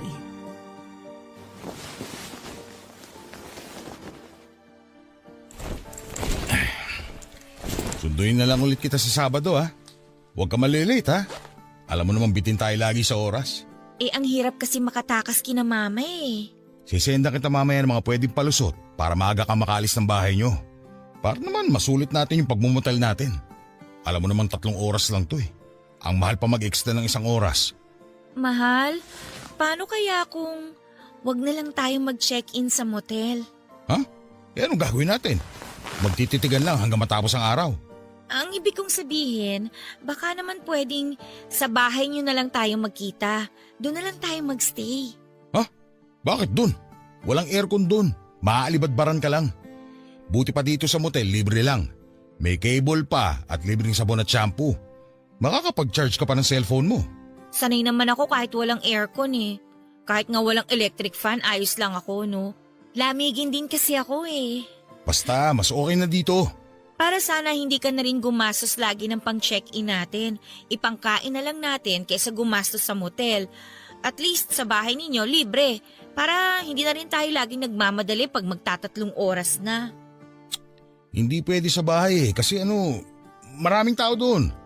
Wala tayong magiging privacy. Saka mga chismosa ang kapitbahay ko. Sanay na ako sa mga chismosa, no? Hindi na nga ako affected dyan. Eh hindi ako sanay na nachichismis eh. Eh ano namang ichichismis nila sa atin magkarelasyon naman tayo, di ba? Normal lang naman na dalhin mo ako sa bahay nyo kasi girlfriend mo nga ako. O ito, may aaminin ako sa'yo. Huwag ka sana magagalit ha. Oo naman, ano ba yun? Eh hindi pa alam sa bahay na may syota ako. Bakit naman hindi mo sinabi? Kinakahiya mo ba ako? Hindi ah, humahanap lang ako ng tiyempo. Eh di ba nga sinabi ko sa'yo dati na hanggat maaari ayaw muna nilang magkasyota ako kasi nga lagi na lang daw ako sinasaktan ng mga nakakarelasyon ko. Kaya yun, sana maintindihan mo. Ay, kawawa ka naman, mahal. Hayaan mo, hindi naman kita sasaktan. Tsaka hindi ako gagaya sa ibang ex mo, no? Talaga? Oo nga! O sige na nga, kapag ready ka na, tsaka mo na ako dalhin sa bahay ninyo. Ang understanding mo talaga kaya love na love kita eh.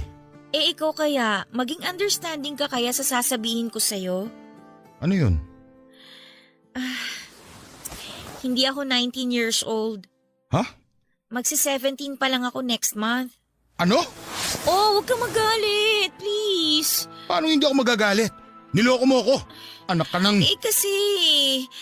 Kasi gusto lang talaga kita. Kaya nung sinabi mong 40 years old ka na, natakot ako na baka hindi mo ako patulan kaya sinabi kong 19 na ako. Ano ba naman yan, Jessa? Sorry na, mahal. Malapit na rin naman ako mag-17 eh. Tapos, konting pikit lang, 18 na ako. O, di ba? Hindi. Hindi to pwede.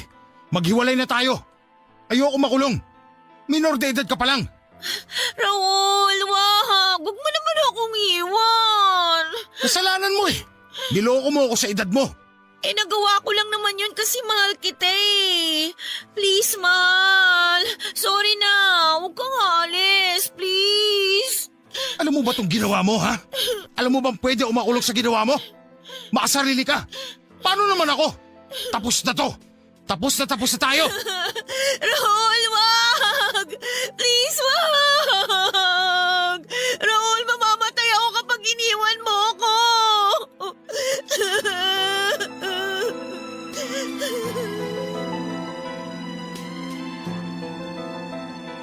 Nagwala noon si Raul dahil sa galit sa akin. Natakot ako dahil yun ang unang beses na nakita ko siyang nagalit ng ganon. Ilang beses ko siyang sinubok yakapin pero ilang beses niya akong tinulak papalayo sa kanya na para bang diring-diri ito. Naintindihan ko naman siya at malaki talaga ang pagkakamali ko sa kanya. Nakiusap ako at lumuhod pa ako sa harapan niya para hindi niya ako iwanan. Nakapag-desisyon na siya noon na hiwalayan na ako pero napigil ko siya noong inoffer ko ang katawan ko. Muling may nangyari sa amin kapalit ng hindi niya pagalis. After noon, nag-ausap kami na talagang ililihim na namin ang relasyon namin. Pumayag naman ako dahil sa takot na mawala siya noon sa buhay ko. Pinagbutihan pa namin ang paglilihim ng relasyon namin. Natakot na ng sobra si Raul at kinakailangan niya mag-ingat dahil kapag nahuli kami, marahil ay kulong ito. Lahat ng utos nito sinusunod ko, wag lang siyang mawala sa akin. Naramdaman ko na nagbago na ito at medyo nanlamig. Naintindihan ko naman siya kung bakit. Kaya naman lahat ginawa ko. Bumalik lang ang dating sigla ng relasyon namin. Barangay Love Stories. Barangay Love Stories. Ang mga Kapuso shows mapapanood at mapapakinggan din abroad via GMA Pinoy TV, GMA Live TV, at GMA News TV channels. Para mag-subscribe, visit www.gmapinoytv.com. Follow us at GMA Pinoy TV on Facebook, Twitter, Instagram, YouTube, Viber, and TikTok for the latest updates on Kapuso programs, artists, events, promos, and more. Salamat, Kapuso! Barangay Love Stories. Barangay Love Stories.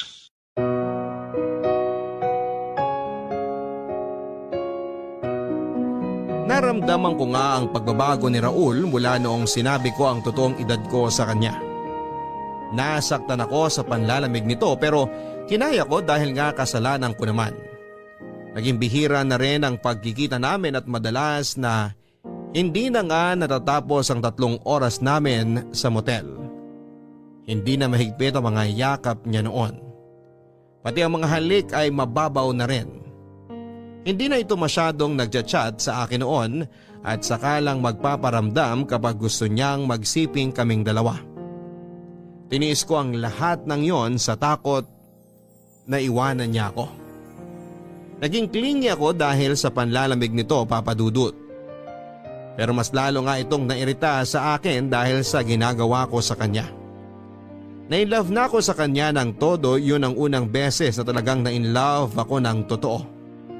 Hindi ko na-handle ng maayos yung nararamdaman ko kaya ang labas ay nasakal siya sa sobrang pagmamahal ko. Dahil doon ay mas lalo tuloy na bawasan ang mga pagkikita at pakikipag-usap nito sa akin. In-unfriend na nga rin niya ako sa Facebook at sinabi niyang mag-text na lang daw kami dahil delikado sa Facebook. Sinunod ko naman yon, lahat ng gusto niya, sinunod ko. Baka sa susunod na buwan na tayo magkita ha? Bakit? Busy sa trabaho. Basta lagi mo akong i-update ha. Ite-text na lang kita kapag magkikita na tayo. So habang wala ka, hindi tayo magkakausap kahit sa text lang? Oo, para safe. Mamaya pakialaman pa na magulang mo yung cellphone mo. Mabisto pa tayo. Mahirap na. Okay. Oh, nagtatampo ka? Hindi. Alam ko na yung ganyan mo eh. Kasi naman napapansin ko sa'yo tsaka ka lang magte-text sa akin kapag gusto mong mag-ano tayo. Tapos halos 1 oras lang tayo dito sa motel. Wala na yung dating yakap, yung halik, nood ng TV. Lagi ka nagmamadaling umalis. Alam mo naman yung sitwasyon natin, di ba? Oo, alam ko. Pero sana naman huwag ka man lamig sa akin. Huwag mong iparamdam na sex lang ang habol mo. Uy, hindi totoo yan. Mahal pa rin naman kita. Gusto ko lang talaga mag-ingat. Okay. Tara na nga, baka mahuli pa tayo. Nakakahiya naman sa'yo. Teka nga, huwag ka na magtampo. Ha? Sorry na. Babawi ako sa next. Lagi ka namang ganyan Napaka-arte mo, alam mo ba yun? Ang hirap mo suyuin. Napakaisip bata mo. Sa bagay, bata ka pa talaga. Minsan ka na nga lang manuyo, ganyan ka pa? Ayoko na. Bahala ka sa buhay mo. Nakakasawa ka na. Maghiwalay na tayo. Wag! Sorry na. Sige, okay na ako. Okay na. Ayoko na talaga, Jessa. Nakakapikon ka na eh. Mabuti pa talaga una pa lang tinapos ko na to. Sana pala hindi na ako nagpatokso ulit sa'yo. Hindi, wag! Wag mo naman akong iwan, please! Mahal na mahal kita. Okay na kahit hindi na muna tayo magkita. Kahit hindi mo ako i-text. Kahit na sex lang ang habol mo. Sige! Ipamukha mo pati sumbat sa akin na sex lang ang habol ko sa'yo. Sige pa! Iiwan na talaga kita. Raul, huwag ka namang ganyan. Huli na to. Ayoko na talaga. Buntis ako! Sobrang desperado mo na talaga, no? Para gamitin niya ang pagbubuntis. Pinagpipilis kita, huwag kang tanga. Hindi ko ginamit yon. Lahat tinapon ko. Anong katangahan ang pumasok sa utak mo? Bakit ka nagpabuntis sa akin? Kasi nga, mahal kita. Dahil sa ginawa mo, mas lalo ako nawalan ng gana sa'yo. Dinagdagan mo na naman ang kasalanan mo sa akin. Bahala ka na sa buhay mo. Ito na ang huling pagkikita natin. Yung dinadala mo, problema mo na yan. Labas na ako dyan. Ikaw ang problema dito dahil marami akong ebidensya na ikaw ang nakabuntis sa akin. Akala mo takot ako? Wala kang hawak sa akin, Jessa. Lahat ng usapan natin sa Facebook hanggang sa mga pictures mo at pictures natin na nakahubad, nakatago sa akin sa bahay. Gagamitin ko yung laban sa'yo kung hindi mo ako paninindigan. Anong ginawa mo, Jessa? Babaliw ka na. Gusto mo talaga sirain ang buhay ko? Hindi naman masisira ang buhay mo kung itutuloy natin to eh. Itanan mo ako. Malayo sa pamilya ko. Walang makakaalam kung sino ako pag nasa inyo na ako. Hindi nila malalaman yung edad ko. Sige na, magsama na tayo. Jessa! Jessa! Ano ba itong pinasok ko? Raul, huwag mong gawin yan. Huwag mo yung tugyang ulo mo sa dingding. Yun lang naman kasi ang paraan para hindi ka makulong eh. At para maging masaya na tayong dalawa. Magiging pamilya na tayo.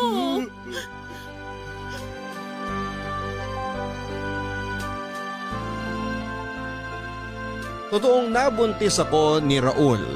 Pina-check up niya ako at nakumpirmang totoo nga.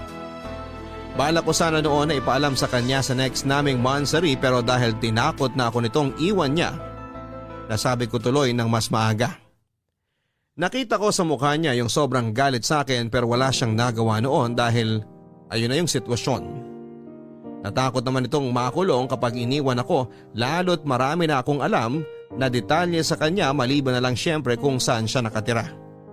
Pinagplanuhan namin ang mga susunod naming gagawin. Madaling araw nang tumakas ako sa bahay namin para itanan ni Raul. Isang bag lang ang dala ko noon at konting ipon noong nag-aaral pa ako. Sumakay kami noon sa bus papunta ng Pampanga. Na-excite ako dahil sa wakas ay hindi na kami magkakahiwalay pa. Napansin kong mas lalong nanlamig si Raul sa akin pero sinabi ko sa sarili ko na mawawala rin yon lalo kapag nagsama na kami. At pinakita ko na sa kanya ang pagmamahal ko. Nang nakarating na kami sa Pampanga, sinalubong kami ng nanay niya. May edad na ang nanay nito, 65 years old na. Napakabait ng mukha at halatang maunawain ang nanay niya at nagulat ito nang ipinakilala ko pero hindi na ito nagsalita ng kung ano pa. Nasiyahan ako sa ilang araw na nagstay ako sa bahay nilang mag-ina. Nagkasundo kami kaagad ng nanay niya at tinulungan ko siya sa mga gawaing bahay. Madalas ay wala noon si Raul dahil nga malayo ang trabaho niya sa bahay kaya tuwing Biyernes hanggang Lunes lamang ito ng umaga kung nasa bahay. Sinulit ko na lamang ang mga araw na magkasama kami at inalagaan ko siya. Naramdaman kong galit pa rin ito sa akin at nakita kong problemado siya sa kalagayan ko. Hindi ko na lang pinansin ang lahat ng yon dahil sobrang masaya ako na mag-asawa na kaming dalawa. Jessa! Jessa! Bumangon ka muna dyan. Ha? Umaga na ba? Sandali, ihahanda ko yung pagkain mo. Alauna pa lang na madaling araw. Oh, bakit mo ako ginigising? Halika sa labas. May papakilala ako sa'yo. Sino ba yun? Siya na ba yon? Ito na nga siya. Bata pa nga talaga. Jessica mo ang pangalan? Oo. Ilang taon ka na? 17 po. Ilang buwan na yung pinagbubuntis mo? Magtatatlong buwan na po. Parang aliit masyado ng tiyan mo. Sigurado ka bang buntis to, Raul? Oo nga. Andyan lahat yung records niya nung nagpa-check up. Kasama pa ako. Hey, may dagdag na namang papakainin dito sa bahay. Hindi naman masyado matakaw yan. Parang ibon lang kung kumain. Pag lumaki pa yung tiyan niya, siguradong dodoble ang pagkain yan. Mas lalo kapag nagpapadede na yan. Kailangan marami ang kainin. Paano mo alam yan hindi ka pa naman nanay? Ayaw mo nga maging nanay eh. Wala kang pakialam sa matris ko. Tumutulong naman ba yan dito sa bahay? Oo naman. Hindi ba, Jessa? Opo. Masipag po ako. Lagi ko pong tinutulungan si nanay kapag naglalaba. Di lang dapat paglalaba, pati paglilinis ng lahat-lahat dito sa bahay. Ayoko nang madumi. Opo, kasama na rin po yun. Eh paano yan, Raul? Kapag lumaki na ang tiyan yan, mahihirapan na yung magtrabaho dito sa bahay. Baka dagdag pa saanin pa yan kay nanay, ah. Alam mo namang nirarayo mo na yung matanda. Hindi yan. Maganda ng galaw ng galaw itong si Jessa para hindi siya mahirapan manganak. Exercise na lang niya yung paglilinis dito. Opo, yun nga rin po ang sinabi ni nanay sa akin para mapadali daw po ang panganganak ko. Baka naman maselan ka magbuntis, ha? Ayoko nang ganon. Nakita mo naman tong bahay namin, maliit lang. Wala kaming maiaabot sa'yo na luho mo. Lalo na yung pinaglilihian mo. Magtimpi ka sa mga pinaglilihian mo, ha?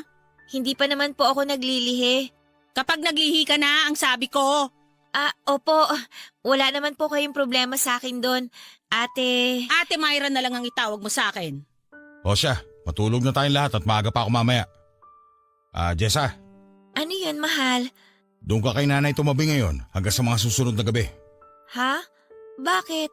Tabi kami ni Myra. Ha? Di pala namin nabanggit. Asawa ko ni Raul.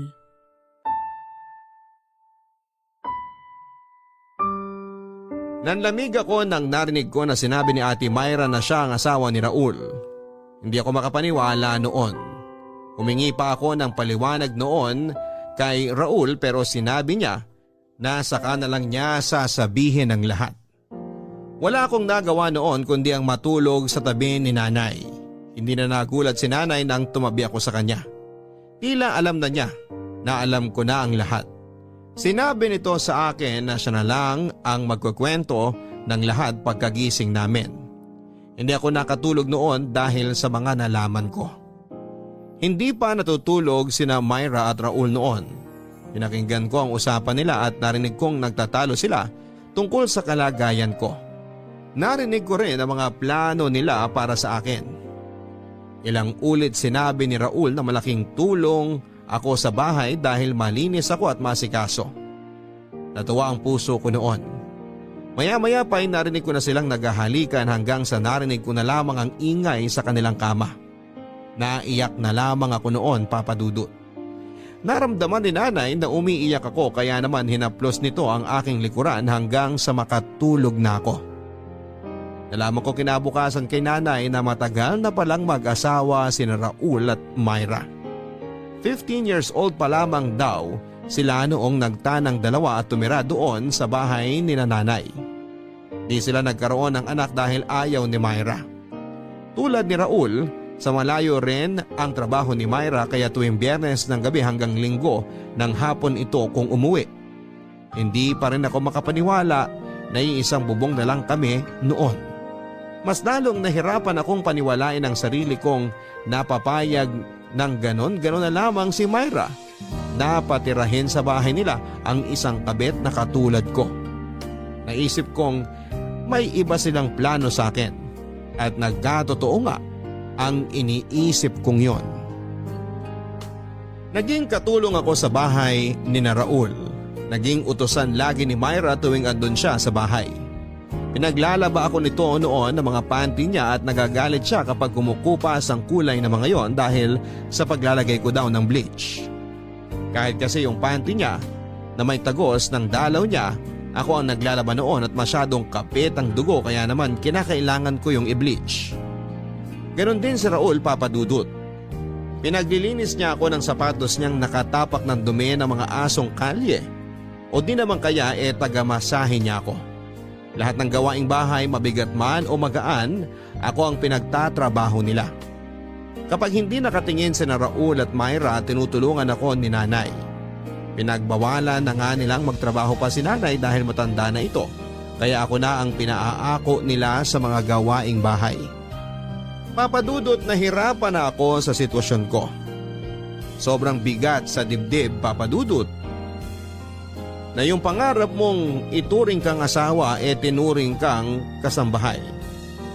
Saka lang ako sinisipingan at tinatabihan noon ni Raul kapag wala si Myra.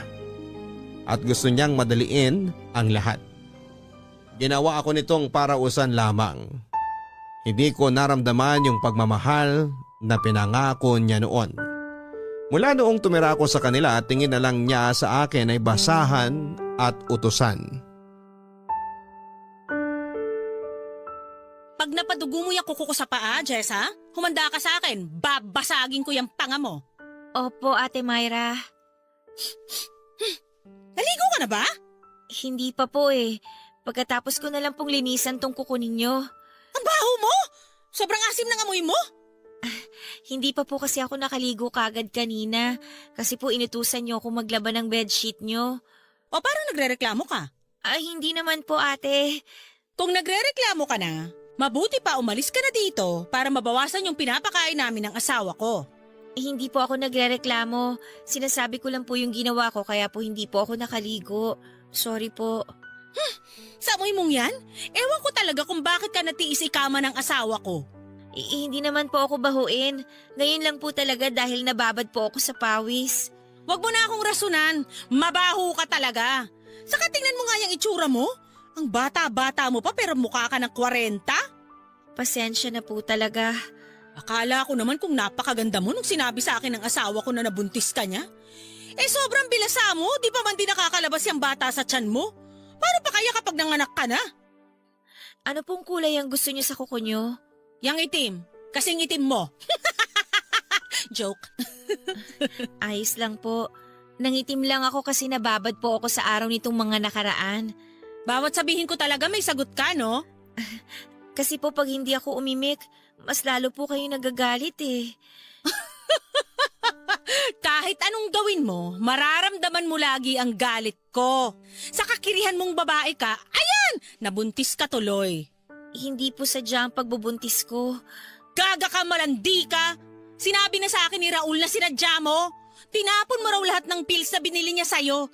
Nagpabuntis ka para ibahay ka niya. Enek-nek mo, tignan mo kalagayan mo ngayon. Kala mo siguro magiging asawa ka na nung kumag na yon, no? Di ka nag-iisip, gaga. Puro init lang ng katawan ng pinapairal yung mga kabataan. Tanggalin ko lang po tong ingrown nyo ha. Huwag po kayo magalaw. Ano na mangyayari sa'yo ngayon pagkatapos mo manganak? Aasa ka ng sustento kay Raul? Boba ka talaga? Maintenance nga ng nanay niya hindi niya maibigay-bigay? Ikaw pa kayang sampid lang? Aray! Hala! Sabi ko po kasi huwag kayong magalaw eh. Animal kang babae ka? Sinabi ko na mag-ingat eh! Ayan! Dumugo na! Aray! Buisit kang babae ka! Di ka na talaga makagawa ng tama! Aray! Sorry po! Teka po, ayusin ko ate! Maayos mo pa ba yan? Tonta ka talaga? Ano yan? Matatanggal mo yung sugat? Ano ka? Faith healer? So sorry po talaga! Kukuha lang po ako ng... Aray! Aray ko! Dali mo kumuha ng alcohol doon! Gigigil ako sa'yo eh! Leche kang kabit ka! Leche!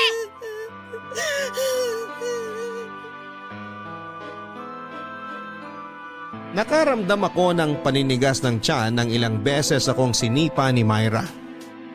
Hindi ko lang pinahalata noon dahil baka mas lalo itong magalit. Napansin ni nanay na nahihirapan ako sa paglalakad kaya kinumusta ako nito. Nagsinungaling ako at sinabing nadulas ako kaya naman inasikaso ako nito. Pinainom ako ng tubig at noong nakita ni Myra na nagpapahinga ako, binulyawan ako nito at inutusang muli. Walang nagawa si nanay dahil kahit siya mismo ay takot kay Myra. Nahihirapan na ako noon sa sitwasyon, Papa Dudut. Panailagang pag-iyak ko noon para kahit papaano ay mawala yung sakit na nararamdaman ko. Natakot naman akong bumalik sa amin dahil paniguradong itatakwil lamang ako ng mga magulang ko. Lalo't umalis ako noong walang paalam sa kanila at nakisama pa sa may edad na lalaki. Tiniis ko na lamang sina Myra at Raul kesa wala akong matuluyang bahay. Madalas akong pinagbubuhatan noon ang kamay ni Myra kapag nakikita niya ako.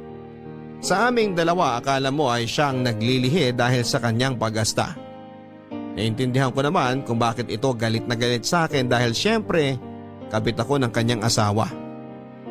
Kung hindi lang dahil sa nanay ni Raul ay baka nagpakamatay na ako noon. Napakabait nito sa akin at siya lang ang naging kakampi ko sa bahay nila. Hindi man niya ako direktang naipaglalaban dati kina Raul pero inaalalayan naman niya ako.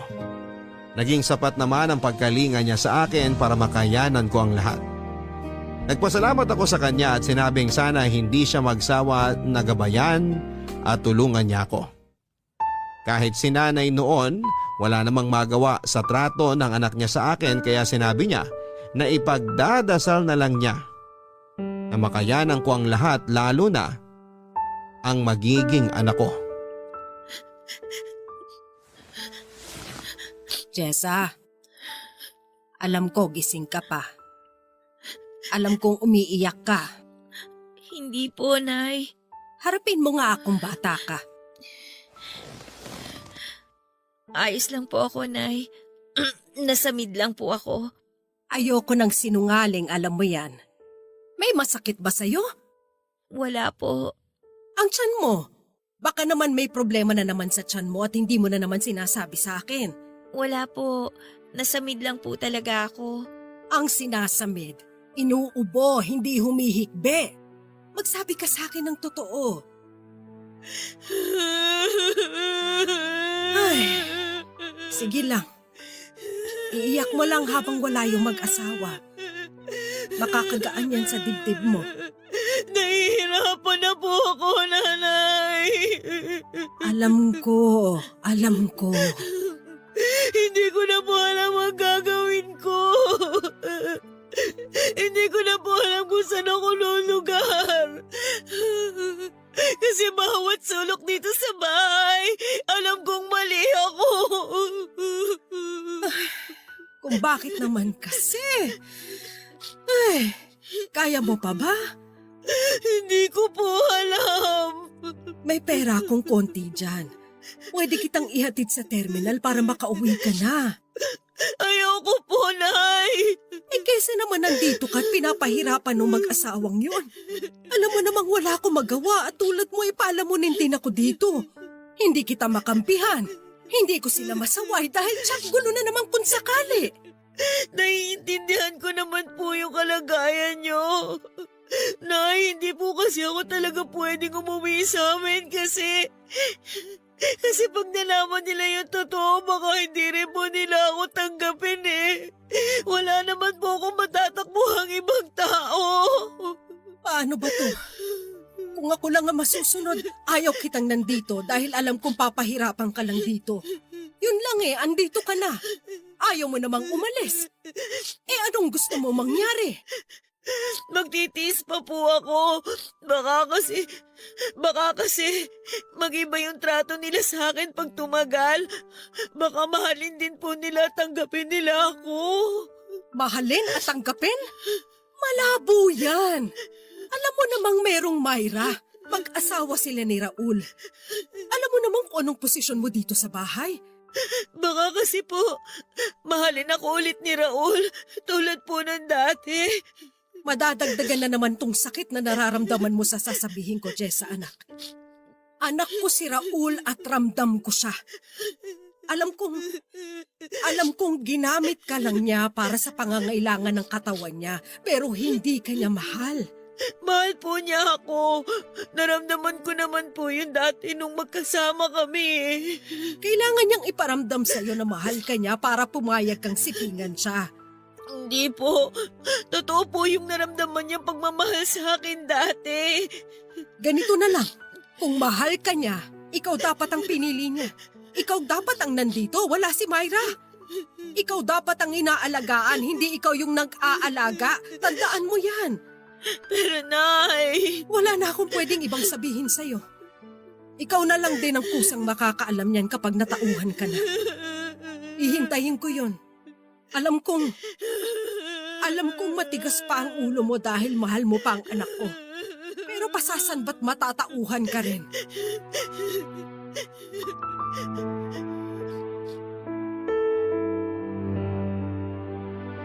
Ilang beses akong inofera ng tulong ni nanay na makaalis na sa poder nila. Ilang beses ko rin siyang tinanggihan dahil ayoko talagang umalis. Bukod sa wala naman talaga akong ibang mapupuntahan ay sobrang mahal ko pa kasi noon si Raul. Sa tuwing naisip ko noon na malalayo ako sa kanya, Nasasaktan ang loob ko dahil alam kong nahulog na ako ng sobra sa kanya. Kahit mali na ang pagtrato niya sa akin. Dinasal ko na sana balang araw bumalik ang dating pagtingin nito sa akin, lalo na noong nagsisimula pa lang kaming dalawa. Iniling ko na sana ay makatulong yung magiging anak namin para makita niyang mahalaga rin ako sa kanya. Inalagaan ko ang ipinagbubuntis ko sa takot na baka kapag nakunan ako, papalayasin na ako ni Raul. Alam ko naman dati na kinuha niya lang ako dahil may pananagutan siya sa akin. At hindi dahil gusto niya. Sinuguro kong maayos ang kalagayan ng anak namin dahil ito ang susi para maging ayos na ang lahat sa amin ni Raul. Papadudod para akong naging masamang ina dahil ginamit ko ang anak ko para mapalapit kay Raul. Barangay Love Stories. Barangay Love Stories. Ang mga Kapuso shows mapapanood at mapapakinggan din abroad via GMA Pinoy TV, GMA Live TV at GMA News TV channels. Para mag-subscribe, visit www.gmapinoytv.com. Follow us also at GMA Pinoy TV on Facebook, Twitter, Instagram, YouTube, Viber, and TikTok for the latest updates on Kapuso programs, artists, events, promos, and more. Salamat, Kapuso! Barangay Love Stories. Barangay Love Stories. Lumipas ang ilang pang buwan at nakapanganak na ako, Papa Dudut. Hindi may pintaang saya ko noon ang makita at mahawakan ko ang aking anak.